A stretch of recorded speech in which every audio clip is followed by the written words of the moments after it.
पितृदोष और काल सर्प दोष क्यों लगता है? केवल एक शंकर की आराधना से समझें। महाराज, भगवान शंकर को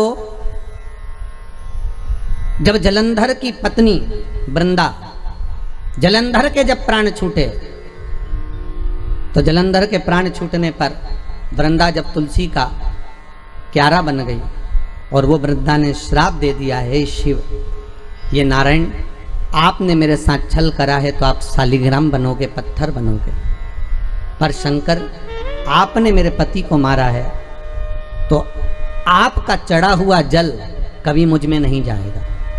तुलसी के क्यारे में शंकर का चढ़ा हुआ जल कभी नहीं जाना चाहिए। आप लोग अगर भगवान को थाली में, आपके घर में भगवान हैं, बहुत सारे होते हैं आप लोगों के, सभी लोगों के यहाँ होते हैं बहुत सारे भगवान, ठीक है, गणेश जी भी हैं सबके यहाँ, अरे बोलो तो लड्डू गोपाल भी हैं, फिर देवी देवता भी हैं बहुत सारे, फिर शंकर जी भी हैं, तो सबको एक ही थाली में रख लिया और थाली में रखकर सबने उनको स्नान कराना चालू कर दिया। अब सबको स्नान कराया तो शिव जी को भी कराया, बोलो कराया कि नहीं कराया, थाली के अंदर रखकर। अब तुमने स्नान तो करा दिया, स्नान कराने के बाद वो जल को क्या करा तुम लोगों ने, ले जाकर तुलसी के क्यारे में डाल दिया।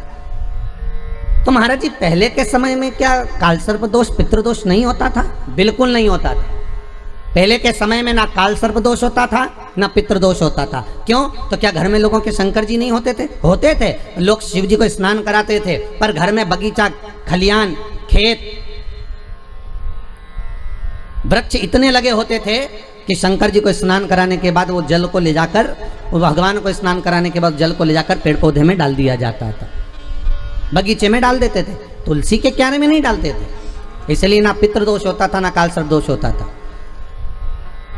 अब दुनिया के लोग भगवान को स्नान करा के ले दे के एक ही पौधा घर में दिखता है, वो तुलसी जी का, बस स्नान कराया और तुलसी जी में ले जाकर डाल दिया। तो तुलसी जी में ले जाकर डाला तो उससे शास्त्र कहता है कि अगर शिव जी का चढ़ा हुआ जल तुलसी के क्यारे में जाएगा तो सर्प के डसने का दोष लग जाएगा, जिसको हिंदू धर्म में काल सर्प दोष कहा गया। जो काल सर्प दोष, अच्छा, बड़ा विचित्र काम है। कई कई गांवों में आप लोगों ने भी देखा होगा, यहाँ तो ठीक है परंतु हमने महाराष्ट्र में बहुत देखा। महाराज, कई कई गांवों में तुलसी के क्यारे के नीचे शंकर जी को रखते हैं। ये तुलसी के कुंड के अंदर शंकर जी को रखेंगे, पर यह दोष है। वो तो ना जाने कहां से बुद्धि आ गई ऐसी कि तुलसी के क्यारे के अंदर शंकर जी को रख दो, तुलसी के क्यारे के नीचे शिव जी को रख दो, या तुलसी के क्यारे के अंदर शंकर भगवान को विराजमान कर दो। ये विवेक ना जाने कौन दे देता है आप लोगों को।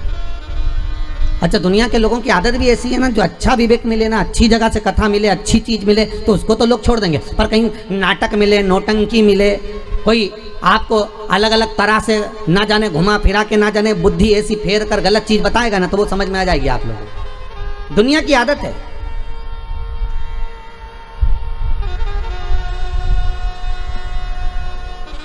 अरे जरा सा गलत देखने पर अश्वत्थामा की बुद्धि फिर सकती है। रात्रि के समय पर अश्वत्थामा बैठे हुए थे,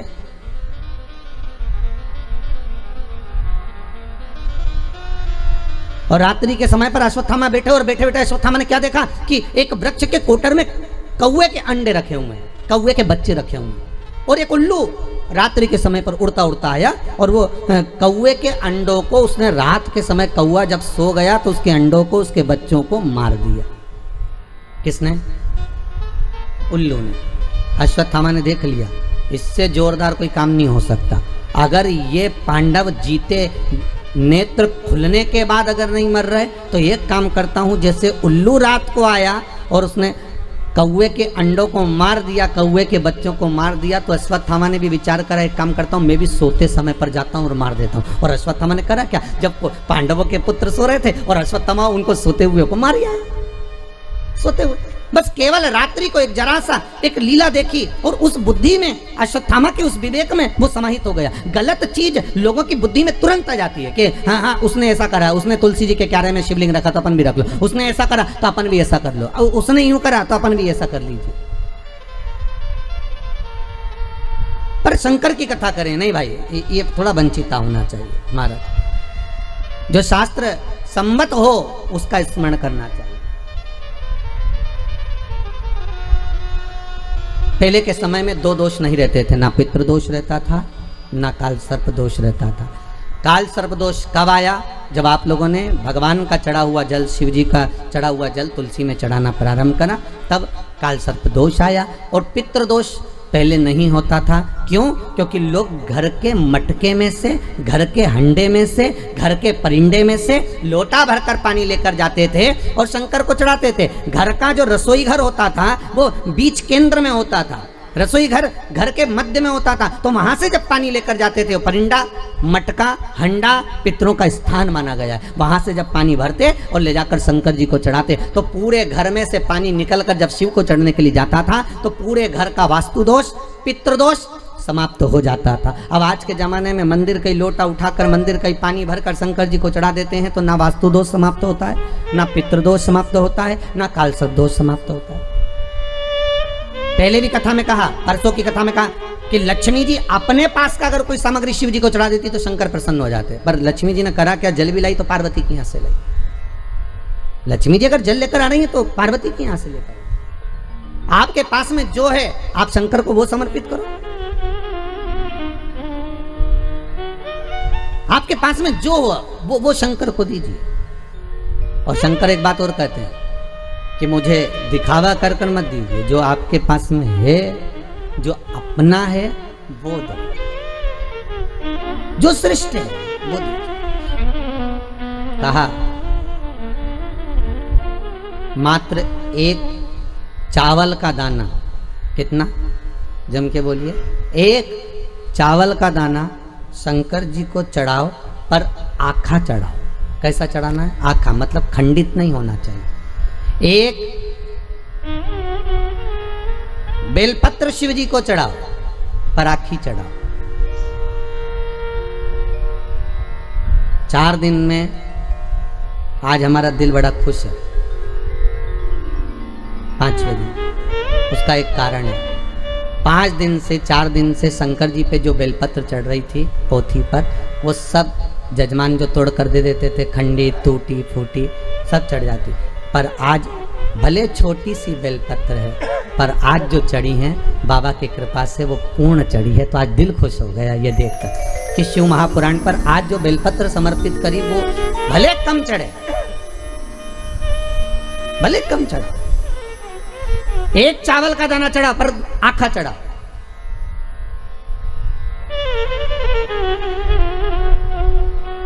आज हमें बड़ी खुशी मिली है इस व्यासपीठ पर आए, जब बेलपत्री थोड़ी सी हाथ में आई तो देखा कि भले छोटी सी है पर सुंदर कितनी है। आज बाबा इसको अंगीकार करेंगे, स्वीकारेंगे। शिव महापुराण की पोथी नहीं होती महाराज।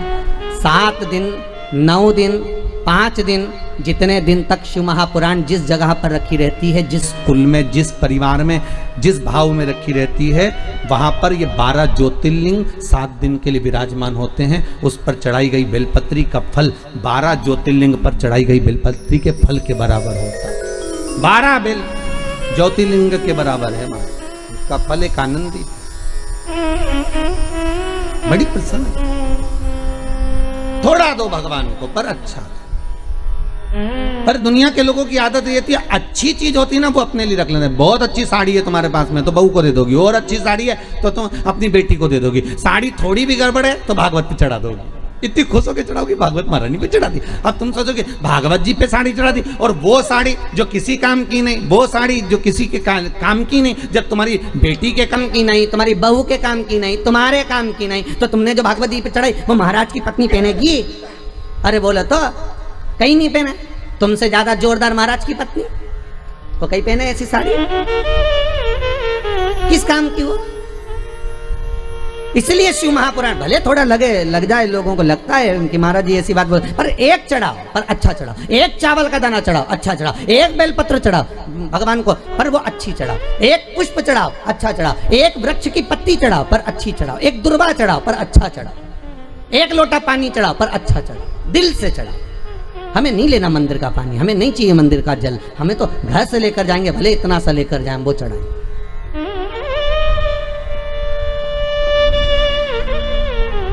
वहां पर जब सीहोर लोग आते हैं गुरु पूर्णिमा महोत्सव मनाने के लिए, गुरु दीक्षा के समय पर, तो वो अपने अपने घर से बोतल में भी पानी भर कर लेकर आते महाराज। उनका भाव कितना शुद्ध होता है कि यहाँ हम आए हैं तो बाबा के आनंद लेवे, चरण धोवे से तो हमारी इज्जत होवे, भगवान का स्नान करावे तो हमारा इज्जत होवे। ये भाव है।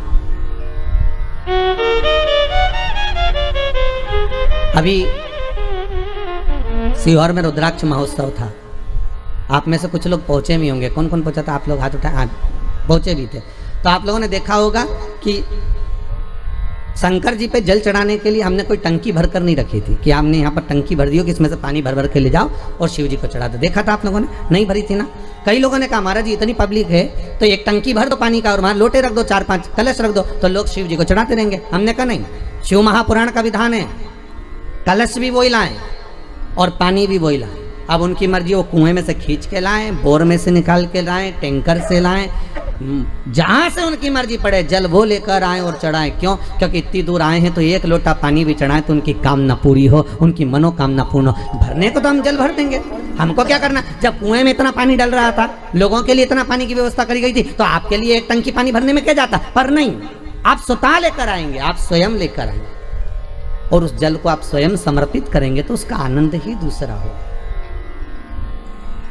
आनंद दूसरा।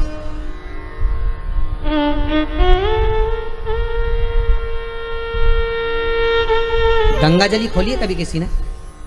किसी के गंगा शादी में, ब्याह में या कोई गंगा जी भर के लेकर आते हैं और फिर गंगा जली खोलते हैं, पंडित जी पूजन कराते हैं। खोलिए सब लोगों ने।